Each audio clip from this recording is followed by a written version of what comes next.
গতকাল ছিল আমার নতুন টিউশনির প্রথম দিন, কিন্তু বড় ভাই সাবধান করে দিয়েছে ছাত্র নাকি অনেক টাউটবাজ, আমি যেন সেইভাবেই পড়াই। আমি প্রথম দিন টিউশনিতে গেলাম, গিয়ে ছাত্রকে জিজ্ঞেস করলাম তোমার নাম কি। তখন সে বলল স্যার আমার নাম ফটিক, কিন্তু আমাকে স্কুলের বন্ধুরা আদর করে ফটকাবাজ বলে ডাকে।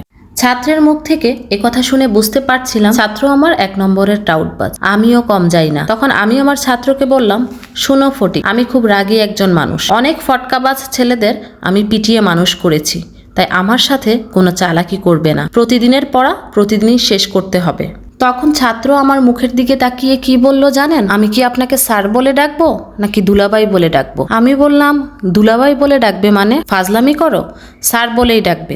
তখন সে বলল আসলে 2 দিন পর তো আপনি আমার দুলাভাই হবেন, তাই আগে থেকেই ডাকার অভ্যাস করে নিচ্ছি। তখন আমি বললাম দুলাভাই হব মানে? তখন ছাত্র বলল স্যার আমার 3 বোন, প্রথম 2 বোনের বিয়ে হয়ে গেছে, কিভাবে হয়েছে জানেন? আমি বললাম কিভাবে? তখন সে বলল স্যার আমাদের পরিবারের আর্থিক অবস্থা তেমন ভালো না, তাছাড়া বর্তমানে মেয়ে বিয়ে দেওয়া অনেক টাকার ব্যাপার, আমার আব্বু আম্মু খুব চালাক, এর আগে ভার্সিটি পড়ুয়া ভালো একটা ছেলেকে আমাকে পড়ানোর জন্য নির্বাচিত করে, তারপর ওই স্যার যখন আমাকে পড়াতে আসে তখন তাকে আমার আব্বু আম্মু খুব আদর যত্ন করে, তারপর অনেক সময় আমার আপু সুন্দর করে সেজে স্যারের সামনে ঘুরঘুর করে। তো একদিন আমাকে শিখিয়ে দেওয়া হলো আমি যেন পড়ার সময় মিথ্যে কথা বলে ওয়াশরুমে চলে যাই, আর আমিও তাই করি।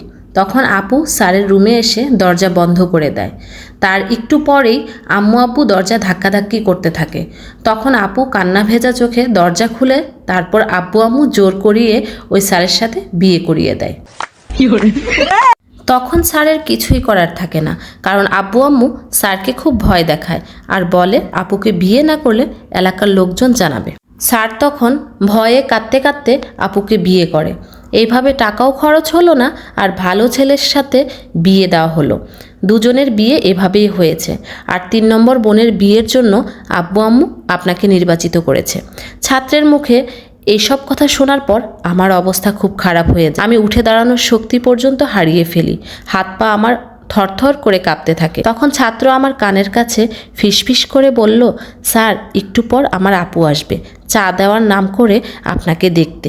আমি তো তখন কথা বলার শক্তি পর্যন্ত হারিয়ে ফেলেছি। ঠিক তখনই দেখলাম কালো একটা মেয়ে মুখে পাউডার মেখে, লাল টিপ, লাল লিপস্টিক, অদ্ভুত খারাপ দেখতে চায়ের কাপ নিয়ে আমার কাছে আসছে। ছাত্র তখন আমার কানে আবার ফিসফিস করে বলল স্যার আমার আপু, তার সাথেই আব্বু আম্মু আপনাকে জোর করে বিয়ে দিবে। জানি না তখন আমার কি হয়েছিল, শরীরের সকল শক্তি দিয়ে তখন একটা চিৎকার করে জ্ঞান হারালাম। যখন জ্ঞান ফিরল তখন দেখি ছাত্রের মা আমার মাথায় পানি ঢালছে, ছাত্রের মা আমার হাত পা মালিশ করছে। আমি তখন সোজা ছাত্রের মায়ের পায়ে ধরে কাঁদতে কাঁদতে বললাম আন্টি আমায় মাফ করে দেন, আমি বিয়ে করতে পারবো না, আমি খুব গরিব, আমাকে নিয়ে আমার বাবা মা অনেক স্বপ্ন, তাছাড়া আমার গার্লফ্রেন্ডও আছে, ও যদি জানে আমি বিয়ে করেছি তাহলে আমায় মেরে ফেলবে। যদিও এটা মিথ্যা ডায়লগ ছিল। তখন তিনি বললেন আরে বাবা তুমি আমার পা ছাড়ো, আর বিয়ে করতে পারবে না মানে কি? তখন আমি বললাম আপনার মেয়েকে বিয়ে করতে পারবো না। ছাত্রের মা আমার কথা শুনে একদম চমকে গেলেন, তারপর আমাকে সোফায় বসিয়ে বললেন আমার মেয়ে মানে? আমার তো কোনো মেয়ে নেই, আমার তো একটা মাত্র ছেলে।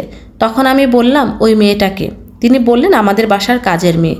এ কথা শোনার পর আমার মাথায় আকাশ ভেঙে পড়ল। শেষে কিনা এই পিচ্ছি ছেলে আমায় কাঁদিয়ে ছাড়লো।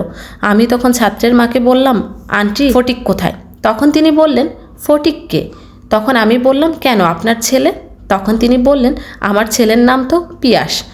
তখন তিনি বললেন তুমি অজ্ঞান হবার পর পিয়াস যেন কোথায় গেল। আমার মাথা তখন ঝিমঝিম করছে, এই ছেলে তো মহা টাউট, এই বয়সে সে এমন টাউটারি করে, না জানি বড় হলে কি করবে।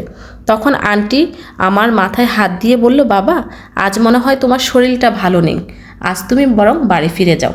আমি রাস্তা দিয়ে হাঁটছি আর মনে মনে বলছি সারা জীবন আমি মানুষের সাথে ফটকাবাজি করে আজ কিনা আমার হাঁটুর বয়সী ছেলে আমাকে কাঁদিয়ে ছাড়লো। বেঁচে থাকতে এই মুখটা ওই ছেলেকে আর দেখাবো না। ধন্যবাদ সবাইকে আমার এই হাসির গল্পটি ধৈর্য সহকারে শোনার জন্য। গল্পটি ভালো লাগলে অবশ্যই কমেন্ট করে জানাবেন, আর এরকম গল্প যদি শুনতে চান আমি নেক্সট টাইম চেষ্টা করব এমন গল্পও দিতে। সবাই ভালো থাকবেন, সুস্থ থাকবেন। আজকের ভিডিও এই পর্যন্তই। আল্লাহ হাফেজ।